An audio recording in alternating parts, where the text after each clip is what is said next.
আসসালামু আলাইকুম। আজকে করব পাঙ্গাস মাছ দিয়ে লাউ শাকের একটা মজাদার রেসিপি। প্রথমে গাছ থেকে লাউ শাকগুলো নিয়ে নিব এবং লাউ শাকগুলো সুন্দর করে পরিষ্কার করে ধুয়ে ফেলব।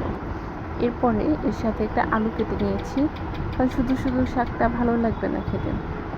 তারপর আমি 2 পিস পাঙ্গাস মাছ ভাজি করে নিব। যেহেতু আমি ব্যাচেলর, সেজন্য অল্প করেই রান্না করি, বেশি রান্না করলে নষ্ট হয়। মাছগুলো ভাজি করা হয়ে গেলে কড়াইয়ে ওই তেলের ভিতর আমি কুমড়ো বড়িটা ভাজি করে নিয়েছি। এরপর পেঁয়াজ কুচি, রসুন বাটা, আদা বাটা, হলুদের গুঁড়ো, মরিচের গুঁড়ো, জিরার গুঁড়ো, ধনিয়ার গুঁড়ো দিয়ে আমি সুন্দর করে মশলাটা কষিয়ে নিব এবং এরপর আলুটা দিয়ে দিব এবং আলু দেওয়া হয়ে গেলে তারপরে মাছটাও দিয়ে দিব। এরপরে ভেজে রাখা কুমড়ো বড়িটা দিয়ে দিব। তারপরে কিছুক্ষণ ফোটাবো।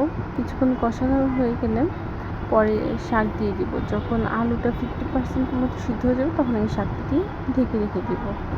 এই তো 5-7 মিনিট ঢেকে রান্না করলেই রেডি হয়ে যাবে আমার পাঙ্গাস মাছ দিয়ে লাউ শাক এবং কুমড়ো বড়ির তরকারি।